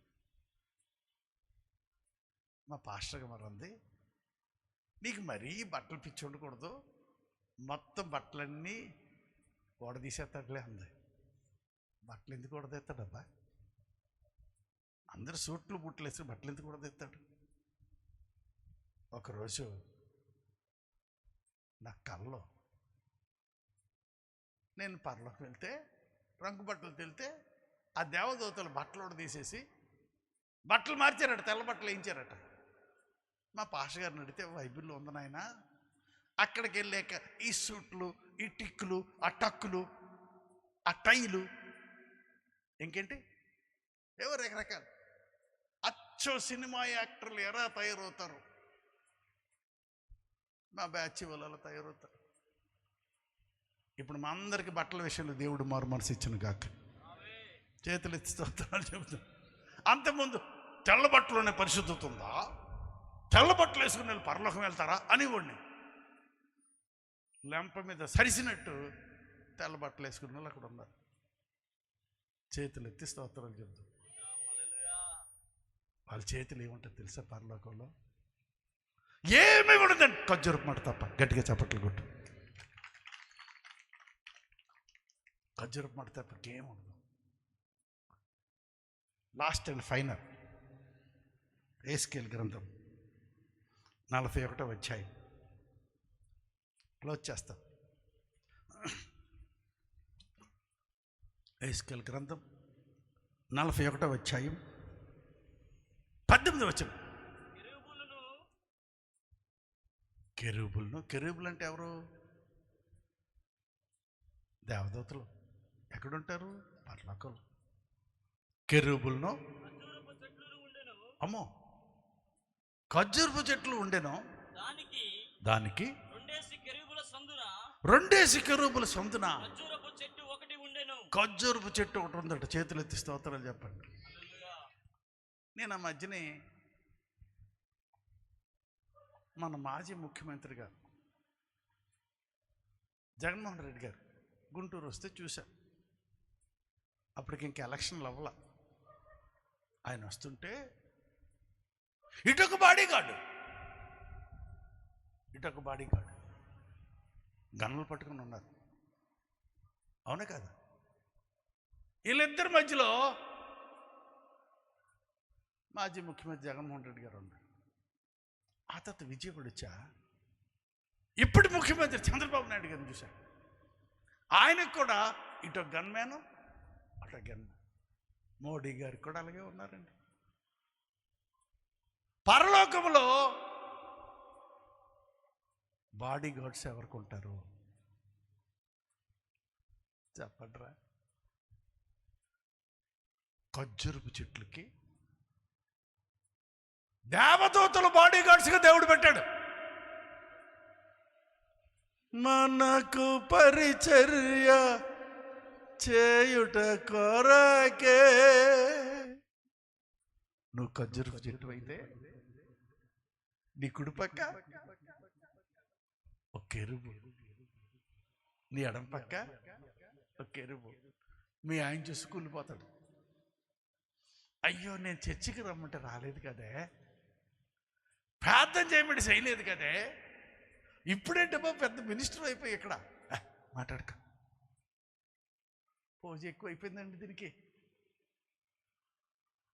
మనకు పరిచర్య చేయుట కొరకే దేవదూతలు మనకుండగా, మనకు పరిచర్య చేయుట కొరకే దేవదూతలు మనకుండగా, ఆనంద యాత్ర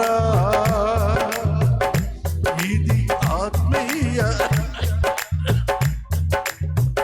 యేసుతో నూతన యెరూషలేము యాత్ర, మన యేసుతో నూతన యెరూషలేము యాత్ర, ఆనంద యాత్ర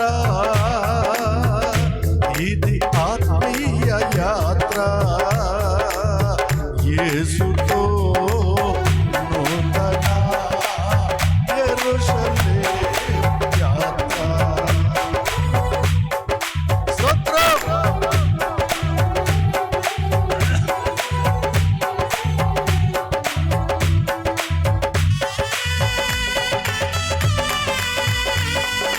వాక్యం ముగించబోతున్నాం, సాక్షి చేతి క్లోజ్ చేస్తాం. స్తోత్రం స్తోత్రం.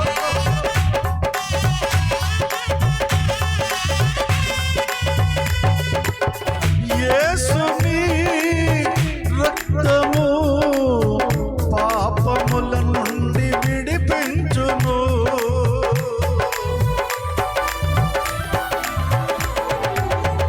యేసుని రక్తము పాపముల నుండి విడిపించును, ఆత్మనంద భరితులమై ఆగమున కాంక్షతో సాగెదము, ఆత్మనంద భరితులమై ఆగమన కాంక్షతో సాగెదము, ఆనంద యాత్ర ఇది ఆత్మీయ యాత్ర,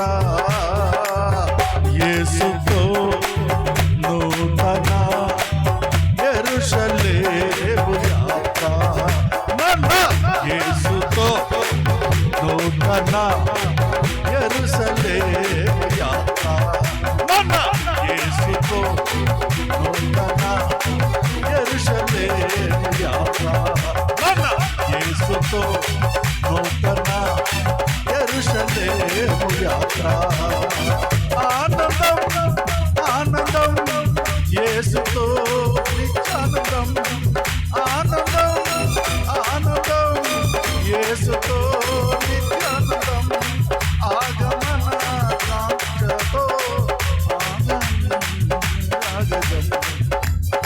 ఆనంద యాత్ర ఇది ఆత్మీయ యాత్ర, యేసుతో నూతన యెరూషలేము యాత్ర, మన యేసుతో నూతన యెరూషలేము యాత్ర, యేసుతో నూతన యెరూషలేము యాత్ర, మన యేసుతో నూతన యెరూషలేము యాత్ర, యెరూషలేము యాత్ర, యెరూషలేము యాత్ర, యెరూషలేము యాత్ర, యెరూషలేము యాత్ర. హల్లెలూయా. పరలోకములో ఖర్జూరపు చెట్టు ఎవరి మధ్య ఉంటుంది? శ్రేష్టమైన దేవదూతల కెరూబుల మధ్య. అందుకనే యేసే అంటాడు, నీతిమంతులు ఖర్జూరపు చెట్టు వలె మవ్వ వేస్తారు. గట్టిగా చప్పట్లు కొడతారా? మధ్యాహ్నం దేవుడు ఎన్ని చెట్ల గురించి మాట్లాడాడు? 2 చెట్లు. ఇప్పుడు ఇంకో చెట్టు. Praise lord. స్తోత్రాలు చెప్తారా? మిగిలిన సాక్ష్యం 9:55 అయింది. ఇప్పుడు చెప్పనా, వచ్చే సంవత్సరం చెప్పనా? మీరు అందరూ బాగానే ఉన్నారు. నేనే నా వయసును పెట్టి ఇప్పుడు చెప్పాలన్న వాళ్ళు చేతులు ఎత్తని దాన్ని బట్టి నేను చెప్తాను. అమ్మో రైస్లా ఒక నీతిమంతురాలు ప్రార్థన చేస్తే ఏం జరిగింది?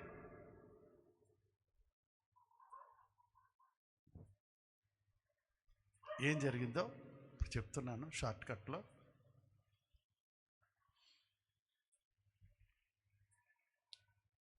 అది 2000 సంవత్సరం ఫిబ్రవరి నెల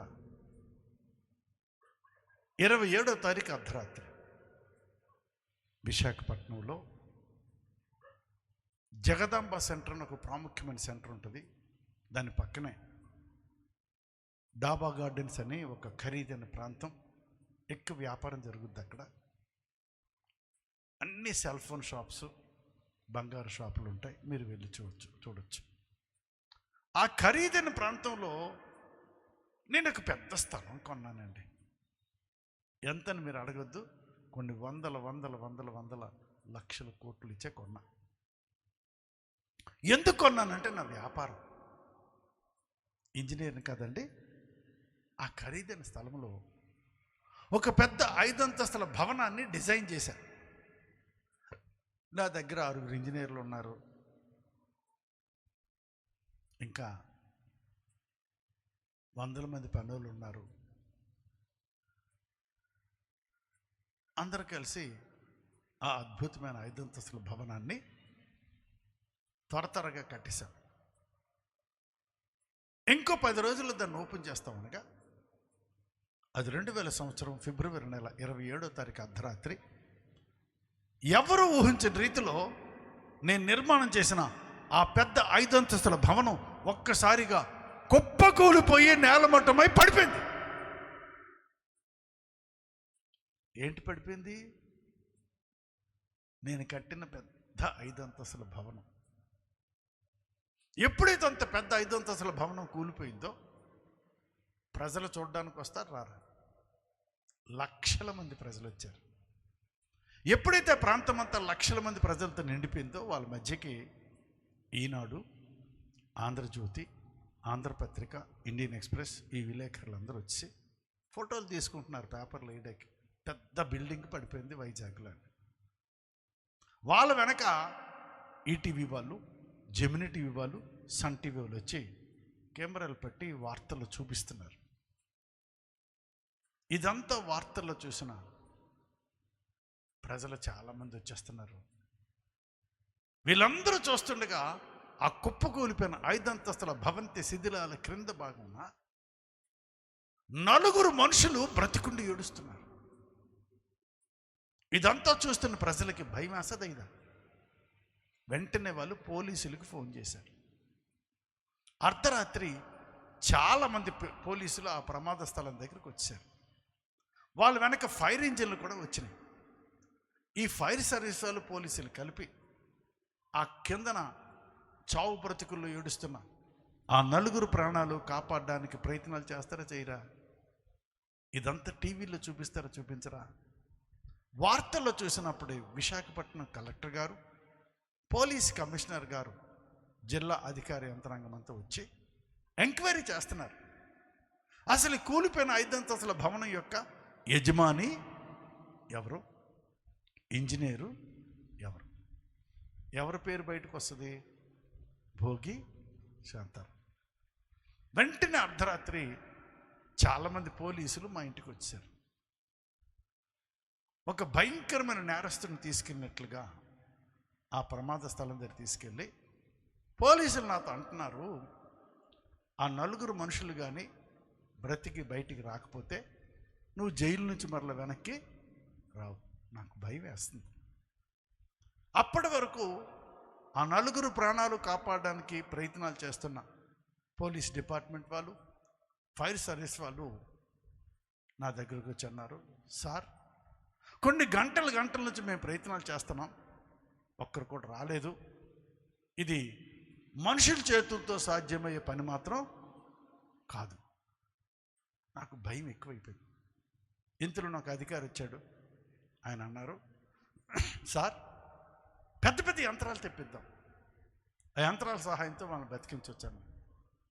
నేను అన్నాను, నా దగ్గర డబ్బులు ఉన్నాయండి, తప్పకుండా తెప్పించండి, ఎంత ఖర్చు అయినా పర్వాలేదు కానీ ఒక్కరు కూడా చనిపోకూడదన్న పెద్ద పెద్ద యంత్రాలను వచ్చినాయి. మేమందరం చూసాము. విలేకరులు కూడా ఫోటోలు తీసుకుంటున్నారు, టీవీలు చూపిస్తున్నారు. ఆ యంత్రాల సహాయంతో ఆ రాత్రంతా కూడా ఎన్ని ప్రయత్నాలు చేసినా ఒక్క శవం కూడా బయటికి రాల. ఇదంతా కూడా ఫోటోలతో సహా మరుసటి రోజు అన్ని న్యూస్ పేపర్లో వస్తుంది రాదా? ఇదిగోండి, ఇదే ఆ పడిపోయిన బిల్డింగ్ ఫోటో. ఇదే న్యూస్ పేపర్లు వేశారు. న్యూస్ పేపర్ నుంచి స్కాన్ చేసి మేము పుస్తకంలో తీసాం. ఆ మరుసటి రోజు కూడా ప్రయత్నాలు చేస్తున్నారు. ఎన్ని ప్రయత్నాలు చేసినా ఒక్క శవం కూడా రాలేదు. మరుసటి రోజు ఫోటోలు ఇవి. మరుసటి రోజు కూడా పేపర్లో వేస్తున్నారు. ఎక్కడ చూసినా బిల్డింగ్ ఫోటో, నా ఫోటోలు. ఆ తర్వాత అక్కడికి వచ్చిన అధికారులు అన్నారు, ఎన్ని రోజులు మేము ఇక్కడ ఉండాలి? ఇంచుమించు గత 2-3 రోజులుగా ఆ కిందన నలుగురికి ఆహారం ఉందా? లేదు. నీరుందా? లేదు. గాలి ఉందా? లేదు. అందుకని ఆ నలుగురు మనుషులు నీ కారణంగా చనిపోయారు అని రాసి కొన్ని కాగితాల మీద నా చేత సంతకాలు పెట్టించారు. లక్షల మంది ప్రజలు చూస్తుండగా నా 2 చేతులకు బేడీలేసి కోర్టులో సబ్మిట్ చేసి జైలుకి తీసుకెళ్ళడానికి సిద్ధపరుస్తున్నారు. ఇదంతా దూరం నుంచి చూస్తున్న భార్యకి తట్టుకోలేక మెంటలు వచ్చింది. పిచ్చిదానిలాగా అరుస్తుంది, కేకలేస్తుంది. ఆ అరుపులకి కేకలకి నేను చూసి ఏడుస్తున్నాను. 3 కంపెనీలకి నేను సీఈఓనైతే ఆ మేనేజింగ్ డైరెక్టర్. నాకంటే బాగా చదువుకుందామే. ఒక కలెక్టర్ కూతురు కోటీశ్వరాలు. పిచ్చిదైపోయిందండి. పరిస్థితిని చూసి, భర్త పరిస్థితిని చూసి, భర్త చేతులకు బేడీలేయటం చూసి పిచ్చిదైపోయింది. నా భార్య పక్కన ఉన్న 2 పసిపిల్లలు, చిన్న చిన్న పిల్లలు భయపడిపోయి ఆకలేసి 2 రోజుల నుంచి ఆకలి ఆకలి అని ఏడుస్తుంటే ఎవ్వరు కూడా ఇంత అన్నం ముందు పెట్టటం. ఎంత డబ్బున్నా ఏం లాభం అండి? నా పిల్లలు నా కళ్ళ ముందే ఆకలితో అలమటించి నాశనం అయిపోతున్నారు. నా భార్య పిచ్చిదైపోయింది. నేను చేతులకి సంఖ్యలు వేసుకొని జైలుకి వెళ్ళిపోతున్నాను. అందరూ నేను బయటికి రానంటున్నారు. నా కారణంగా 4 చనిపోయారు అంటున్నారు. ఇట్లాంటి భయంకర పరిస్థితులు ఎవరు కాపాడుతారని చూస్తున్నాను. మా అన్నదమ్ములు డబ్బుండోలే, వాళ్ళకేం సమస్య ఉందో వాళ్ళు రావట్లేదండి. నా స్నేహితులందరూ కూడా కనపట్టలేదండి. నా అన్నవారు నిజంగా ఒక్కరు కూడా నన్ను కాపాడటానికి రావట్లేదండి. మా అమ్మ భక్తిగల కోమట్ల కుటుంబంలో పుట్టింది. చిన్నప్పటి నుంచి మా అమ్మ ప్రతిరోజు గుడికి తీసుకెళ్తుంది. నాతో చెప్పే మాట ఏంటో తెలుసండి, నాన్న ఈయన మన దేవుడు రా అంటది. 2వ రోజు ఇంకొక గుడికి తీసుకెళ్తుంది, ఈయన కూడా మన దేవుడు రా అంటది. 3వ రోజు ఇంకొక గుడికి తీసుకెళ్తుంది, ఈయన కూడా మన దేవుడు అంటది. అందుకే మీకు ఇందాక చెప్పాను, నాకు చాలా ధైర్యం ఏంటంటే నాకు చాలామంది దేవుళ్ళు ఉన్నారు. ఏ దేవుడైనా కాపాడుతాడని ఆపదలో ఏ దేవుడైనా కాపాడండి, ఏ దేవుడైనా కాపాడండి, ఏ దేవుడైనా కాపాడనని ఎంతసేపు తల బాదుకొని ఏడుస్తున్నా, నిజం చెప్తున్నా, ఆ లక్షల మంది ప్రజల మధ్యకి ఒక్కరు కూడా రాల. నేను అనుకున్నాను దేవుడనేవాడు అస్సలు లేడు. ఇదంతా మోసం దగ్గ అనుకున్న పరిస్థితుల్లో నా దగ్గర పనిచేస్తున్న ఒక పని మనిషి, ఒక నీతిమంతురాలు, ఒక వాచ్మెన్ భార్య ఆ లక్షల మంది ప్రజల మధ్యకి పరిగెత్తుకొచ్చింది. లక్షల మంది ప్రజలతో పాటు నేను చూస్తుండగా పని మనిషి ఆ కూలిపోయిన భవనం ముందు మోకాలేసి 2 చేతులు పైకెత్తి యేసు ప్రభువుకి ప్రార్థన చేస్తుందండి. ఏమని ప్రార్థన చేస్తుంది తెలుసా? యేసు ప్రభువా, నువ్వు అద్భుతాలు చేసే దేవుడివి, నువ్వు ఆశ్చర్యకార్యాలు చేసే దేవుడివి, నీకు అసాధ్యమైందంటే ఏది లేదు. పైగా ఒక విచిత్రమైన ప్రార్థన చేసింది. జాగ్రత్తగా వినండి. నీతిమంతుల ప్రార్థన ఎలా ఉండదు చూద్దరు. ఆ అమ్మాయి అంటది, ప్రభువా నువ్వు సజీవుడైన దేవుడివి, నువ్వు మనుషులతో మాట్లాడే దేవుడు అయ్యా అంటుంది. ప్రభువా ఈ భోగి శాంతారావు గారితో నువ్వు మాట్లాడంటుంది. ఎవరు సువార్త చెప్పినా చస్తే వినను, నాకు అవసరం లేదు యేసు ప్రభు. అన్నీ సమృద్ధిగా ఆశీర్వదించబడిన వ్యక్తిని నేను. పుట్టినప్పటి నుంచి నాకు లోటు లేదు. 1వ తరగతి కూడా కారులో వెళ్ళినండి. మా ఊర్లో నాకు మంచి రికార్డ్స్ ఉన్నాయి. నేనే జ్యేష్ఠుడిని, మొట్టమొదటి బిడ్డంటూ పుడితే నేనే. బంగారం వర్తకుల కుటుంబంలో పుట్టాను కాబట్టి ఎక్కడ చూసినా బంగారమే. సువార్త చేస్తే చస్తే వినను. అట్లాంటి నా కోసం ఒక నీతిమంతుడు ఏమని ప్రార్థన చేస్తాను తెలుసా? యేసయ్యా ఇంజనీర్ గారు శాంతారావు గారితో మాట్లాడే అంటుంది. నేను ఆశ్చర్యంగా చూస్తున్నాను, నిజంగా యేసు ప్రభు మాట్లాడతాడా? మాట్లాడితే నేను ఆ స్వరం వింటానా? నెంబర్ 1. రెండోది అంటదామే, ప్రభువా ఎక్కడ త్రవ్వాలో.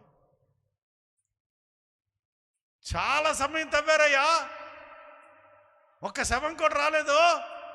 ప్రభువా ఎక్కడ తవ్వాలో ఆ స్థలాన్ని నువ్వు చూపించంటుందండి. నిజంగా యేసు ప్రభు చూపిస్తాడండి. అంత దమ్ము సత్తా ఉండే ప్రార్థన ఎవరికి ఉంటుంది అంటే నీతిమంతులకు ఉంటుంది. గట్టిగా చెప్పట్టు. లోతైన భక్తి చేసే వాళ్ళకి ఉంటుంది, పై భక్తి చేసే వాళ్ళకి ఉండదు.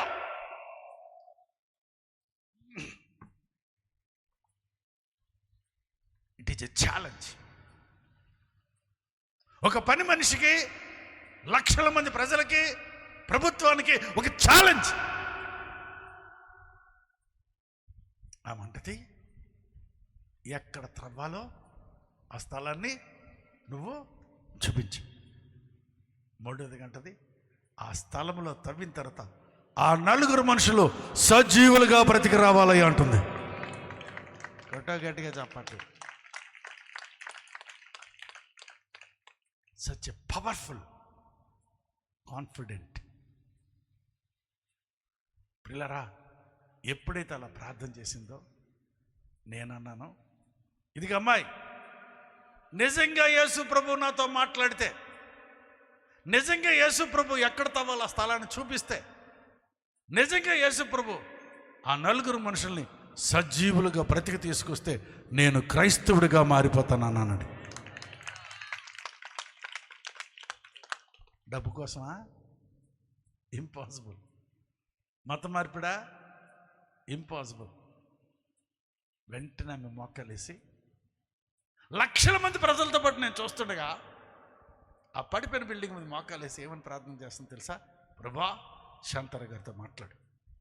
శాంతారావు గారితో మాట్లాడిన ప్రార్థన చేయగానే లక్షల మంది ప్రజల మధ్య ఆకాశం నుంచి నిజంగానే ప్రభు నాతో మాట్లాడుతున్నాడండి. ఆయన స్వరం నేను వింటున్నాను. ఒక పని మనిషి నీతిమంతురాలు చేసిన ప్రార్థన ద్వారా ఆమె ప్రార్థన ఆలకించి ప్రభు నాతో మాట్లాడుతున్నాడండి. ఎస్,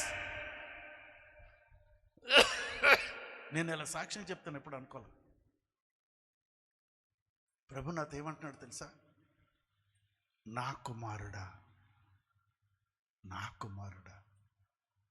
అసలు యేసు ప్రభు నాతో మాట్లాడనుకున్నా.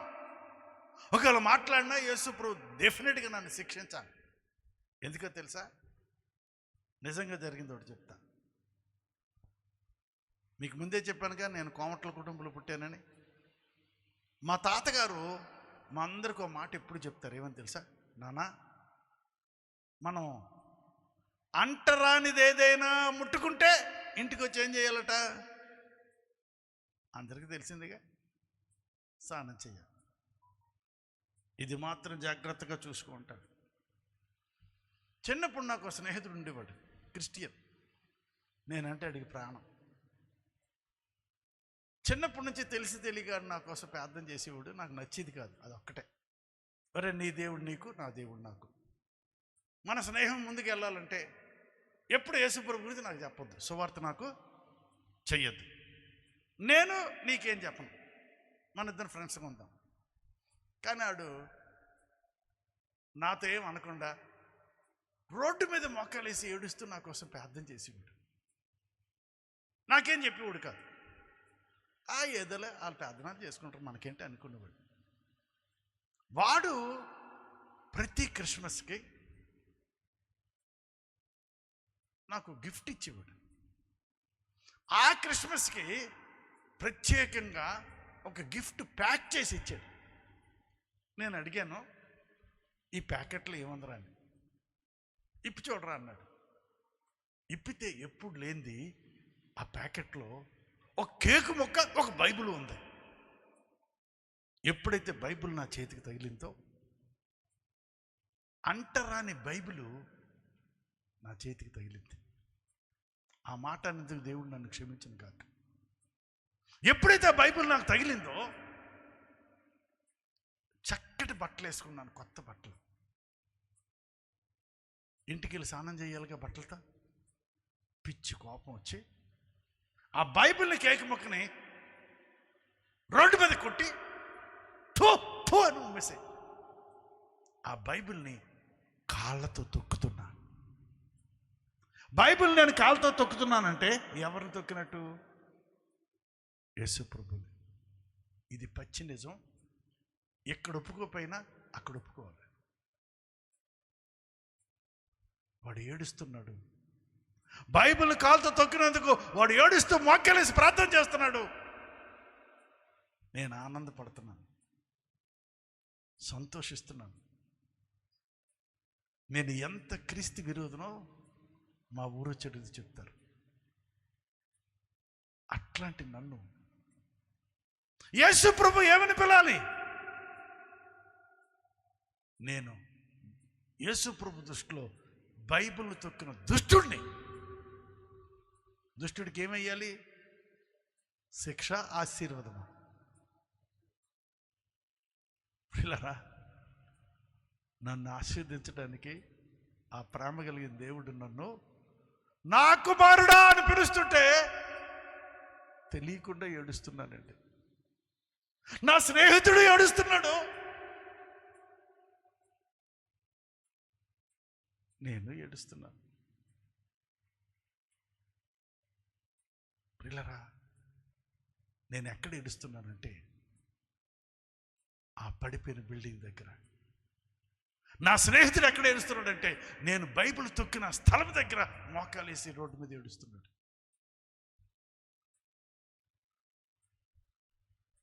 నేను ఏడుస్తూ నేను అంటున్నాను, నాతో మాట్లాడుతుంది నువ్వు నిజంగా యేసు ప్రభువేనా? నువ్వు నిజంగా యేసు ప్రభు అయితే నేను ఎక్కడ ప్రయత్నం చేయాలో ఆ స్థలాన్ని నువ్వు నాకు చూపించంటున్నా. ఎందుకు నేనంటే అంత ప్రేమేమో. నేను అడగంగానే లక్షల మంది ప్రజలు చూస్తుండగా నా ముందరే మట్టిలో నుంచి, భూమిలో నుంచి ఒక గొప్ప వెలుగును రప్పించాడండి. మహిమతో నిండిన వెలుగు. ఆ వెలుగు అక్కడున్న అందరికీ కనబడిందండి. గట్టిగా చప్పట్లు కొట్టి. ఈనాడు, ఆంధ్రజ్యోతి, ఆంధ్రపత్రిక విలేకరులకు కూడా కనబడింది. వాళ్ళంటనే పరిగెత్తుకొచ్చి ఫోటోలు తీసి పేపర్లో వేశారు. ఇదిగోండి మొట్టమొదటి ఫోటో. బిల్డింగ్ పడిపోతే కరెంటు తీసేస్తారా? తీసారా? మొత్తం చీకటే. అగ్గిపొట్టు ద్వారా వచ్చిన వెలుగు కాదు, కరెంటు ద్వారా వచ్చిన వెలుగు కాదు. అందరికీ అర్థమైపోయింది, ఈ వెలుగు ప్రార్థన ద్వారా వచ్చింది. ఈ రాత్రి నా ప్రభు నీతో మాట్లాడుతున్నాడు. అదే వెలుగు నువ్వు చూడాలంటే ప్రార్థన చేయి, కనబడతాడు. ప్రార్థన చేయి. ఆ వెలుగుని నేను చూసా.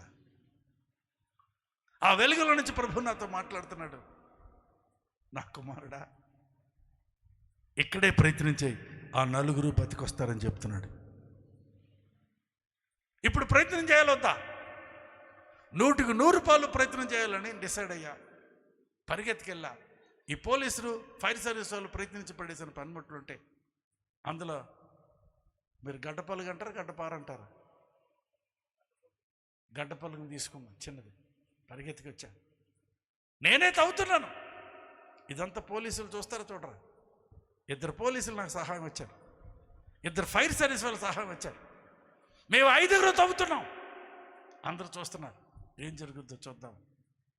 కొంత సమయం అయిన తర్వాత మేము తవ్వుతున్న స్థలం దగ్గర నుంచి ఒక భార్య, ఒక భర్త, 2 పాపం చిన్ని పసిపిల్లలు, వీళ్ళు 4 కూడా సజీవులుగా బ్రతికొచ్చారండి.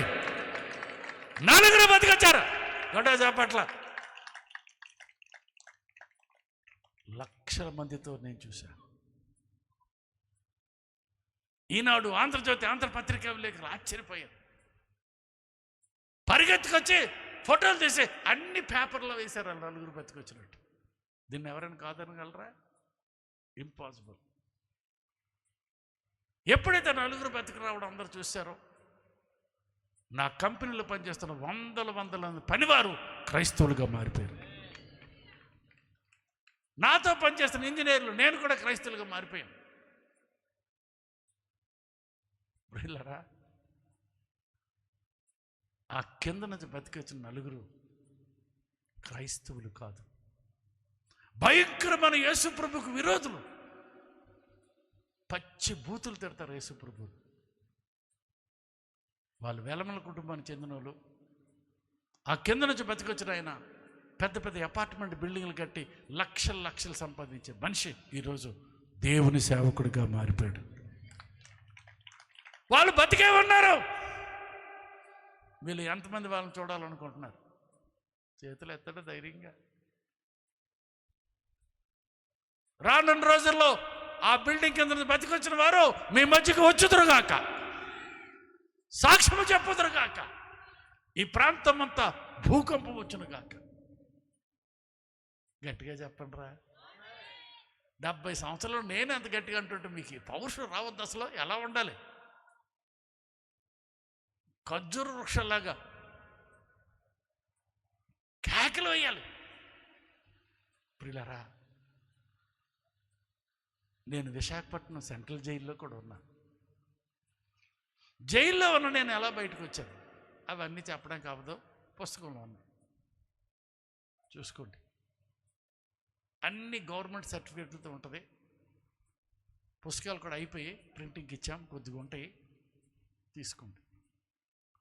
ఈ పుస్తకాలు అన్ని ఫోటోలు ఉంటాయి, సర్టిఫికేట్స్ అన్నీ ఉంటాయి.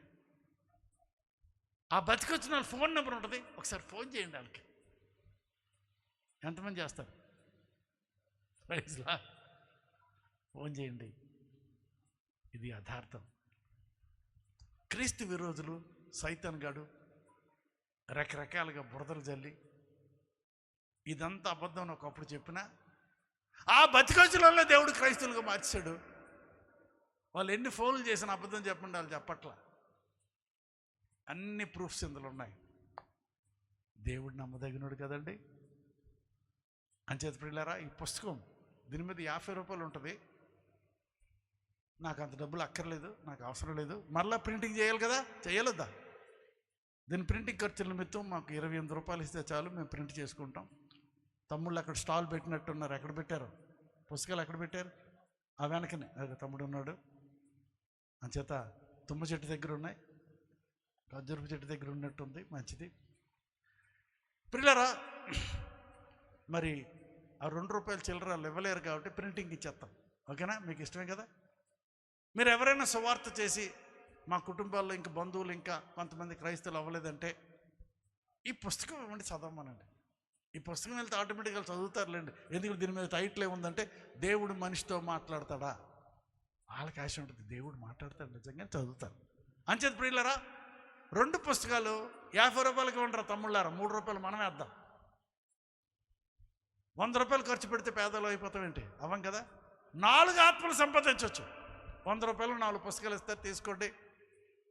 మా కోసం, మా పరిచర్ల కోసం ప్రార్థన చేయండి, మా కుటుంబం కోసం ప్రార్థన చేయండి, మా సంఘాల కోసం ప్రార్థన చేయండి. అంచేత మీ అందరూ ప్రార్థన చేస్తే తప్పకుండా దేవుడు దీవిస్తాడు. రానున్న రోజుల్లో ఆ బ్రతికొచ్చినోళ్ళు మీ మధ్యకు వచ్చి సాక్ష్యం చెప్పుదురుగాక. ఆమె మరి తలలో ఉంచుతారా? ప్రార్థన చేసుకుని ముగించుకుందామా? తలలు వంచండి, ముగించుకుందాం ప్రార్థన చేసి. దేవుడిచ్చిన సమయానికి వందనాలు. మంచిది. స్థానిక దైవ సేవకులు, ఈ సమయాన్ని స్థానిక దైవ సేవకులకు ఇస్తున్నాను. దేవుడు నడిపిన ప్రకారం దైవ సేవకులు ఇది క్లోజ్ చేస్తారు. స్తోత్రం. మీరు చేయండి. నేను తర్వాత మీరు చేస్తే బాగుంటుంది. ప్రార్థన చేసుకుందాం. మరి చక్కటి సాక్ష్యం, వాక్యం విన్నాం. సజీవ సాక్ష్యం. మరి దేవుడు వారిని ఈ రీతిగా పట్టి అనేక మందిని ప్రభు వైపు తిప్పే సాధనంగా దేవుడు వాడుకుంటున్నారు. మనం ప్రార్థన చేద్దాం. ప్రభువా, మరి శాంతారావు గారితో మాట్లాడావు, నాతో కూడా మాట్లాడు నాయన అని ప్రార్థన చేయండి. దేవుడు తప్పనిసరిగా దేవుడు మీతో మాట్లాడతాడు. గొప్ప కార్యాలు దేవుడు చేస్తాడు. దేవునికి మహిమ కలుగును గాక. హల్లెలూయా. మరి యవనస్తులందరూ కూడా ఒకసారి స్టేజ్ దగ్గరికి రండి. ప్రార్థన. మహోన్నతుడైన తండ్రి, కృప కలిగిన దేవాన్ని ఘనమైన నామమును బట్టి మీ స్తోత్రాలు చెల్లించుకుంటున్నాం. మరి దాసులను భోగి శాంతారావు గారిని నాయనా నువ్వు ఏర్పాటు చేసుకున్న విధానం ఎంతో ఆశ్చర్యం, అద్భుతం, మహా అద్భుతం నాయన. మరి ఆ అద్భుతాన్ని మా మధ్య వారు సాక్ష్య రూపంలో పంచుకున్నారు. అలాగే నీ వాక్య సందేశాన్ని అందించారు. అందుని బట్టి మిమ్మల్ని స్తుతిస్తూ ఉన్నాం. ఈ సాక్ష్యము, ఈ వాక్యం అనేక మందిని ప్రభావితం చేయనట్లుగా, నీ కృప ఆవరించినట్లుగా సహాయం దయచేయండి. ఈ యొక్క నాయన రాత్రి కూడి వచ్చిన బిడ్డలు, ఈ దూర ప్రాంతం నుండి దూర శ్రవణ యంత్రము ద్వారా వినుచున్న వారు, ఈ గ్రామస్తులకు, మరి నాయన మా సంఘాలకు, కూడి వచ్చిన దైవ సేవకులు, వారి కుటుంబాలకు, సంఘాలకు, కూడి వచ్చిన విశ్వాస బృందమునకును, మరి ప్రభా ఈ ప్రాంగణంలో ఉన్న ప్రతి ఒక్కరికి, అలాగే యూట్యూబ్ లైవ్ ద్వారా చూస్తున్న వారి అందరికీ కూడా నీ సన్నిధి తోడుగా ఉంచి, ఈ మాటలు ఉన్న ప్రతి ఒక్కరి హృదయాలలో లోతుగా నాటబడి బహుగా ఫలించినట్లుగా దీవించి, సత్యాన్ని గ్రహించి ఆ వెలుగును స్వీకరించి వెలుగుమయమైన జీవితాన్ని జీవించి, మరి నీతిమంతులు మొరపెట్టగా యెహోవా ఆలకిస్తాడని, నీతిమంతులు ఖర్జూరపు చెట్టు వలె మొవ్వు వేస్తారని అయా మాట్లాడిన దేవానికి స్తోత్రాలు. అట్టి రీతిలో వారు కూడా అభివృద్ధి చెంది ఆశీర్వదించబడినట్లుగా కృప దయచేయమని, మహిమ ఘనత ప్రభావాలు మీరే పొందుకొనమని, తదుపరి కార్యక్రమం అంతట్లో కూడా మీరే మాకు తోడేండి నడిపించమని, మరి నాయన ఈ 70 సంవత్సరాల వయసులో నీ దాసులను అనేక ప్రాంతాలకి తీసుకువెళ్ళి నాయనా తండ్రి అనేక మందిని ప్రభావితం చేసే మహిమకరమైన సాధనంగా వాడుకుంటున్నారు ఇప్పుడు వరకు. ఇకను కూడా దీర్ఘాయుష్ను అనుగ్రహించి నీ దాసులను బలపరిచి, ఇంకా అనేక ప్రాంతాలలో నీ దాసులకు మంచి ఆరోగ్యం ఇచ్చి వాడుకొనమని, మహిమ ఘనత వారి కుటుంబాన్ని, పవర్ ఆఫ్ గాడ్ మినిస్ట్రీస్ ద్వారా జరుగుతున్న పరిచర్లను కూడా దీవించి ఆశీర్వదించి, మహిమ ఘనత ప్రభావాలు మీరు పొందుకొనమని యేసుక్రీస్తు దివ్యనామములో అడిగి వేడుకుంటున్నాము తండ్రి. ఆమేన్, ఆమేన్, ఆమేన్. హల్లెలూయా. మరి మా సహవాస అధ్యక్షులు మరి రెవరెండ్ డాక్టర్ లూథర్ ప్రశాంతయ్య గారు స్టేజ్ మీదకి వస్తూ ఉండగా వారిని చప్పట్లు కొట్టి ఆహ్వానిద్దాం. ఇప్పుడు యవనస్తులందరూ కూడా అధ్యక్షులు వారికి సమయం. Praise the lord. మన మధ్యలో ఇంకొక ప్రసంగం ఉందండి. దైవజనులు, అభిషక్తులు మన మధ్యలో వచ్చి ఉన్నారు. దానికి ముందుగా ఒక శ్రేష్టమైన కానుకను మన చేతిలో తీసుకుందాం. సిద్ధపడి ఉండండి. పరిచారకులు మీ మధ్యకు వస్తున్నారు. ఒక శ్రేష్టమైన కానుకని దేవునికి అర్పించవలసిందిగా ప్రభువు పెట్ట మనం చేస్తూ, యవనస్తులైన పిల్లలు వారు ఒక పాట పాడుతుండగా ఈ కానుక సమర్పణ జరుగుతుంది. త్వరగా దేవుని సన్నిధిలో ఈ కార్యక్రమాన్ని ముందుకు కొనసాగించాలని ఆశపడుతున్నాం. త్వరగా దైవజనులకి మనం సమయం ఇవ్వాల్సిన వారమై ఉన్నాం. అందరూ కూడా త్వరగా స్టేజ్ దగ్గరికి వచ్చి ఈ సమయాన్ని ఉపయోగించుకోవాల్సిందిగా ప్రభువు పెట్ట మనం చేస్తున్నాం. పరిచారకులు మీ మధ్యలోకి వస్తున్నారు.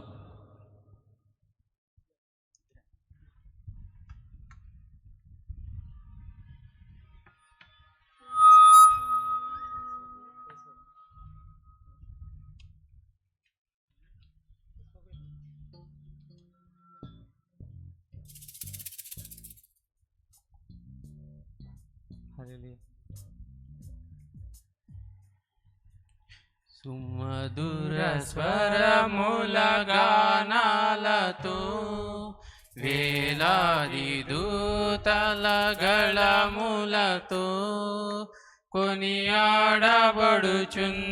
నా యేసయ్యా, నీకే నా ఆరాధన. సుమధుర స్వరముల గానాలతో వేలాది దూతల గళములతో కొనియాడబడుచున్న నా యేసయ్యా, నీకే నా ఆరాధన. మహదానందమే నాలో పరవశమే నిన్ను స్తుతించిన ప్రతి క్షణం. మహదానందమే నాలో పరవశమే నిన్ను స్తుతించిన ప్రతి క్షణం.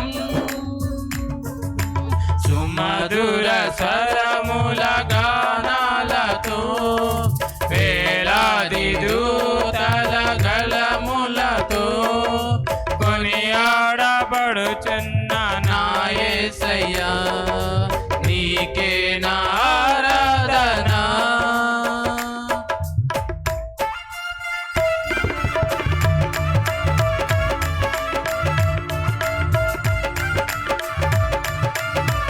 ప్రతి ఒక్కరు చప్పట్లు కొడుతుంది.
స్తుతించిన ప్రతి క్షణం, నిన్ను స్తుతించిన ప్రతి క్షణం, నిన్ను స్తుతించిన ప్రతి క్షణం.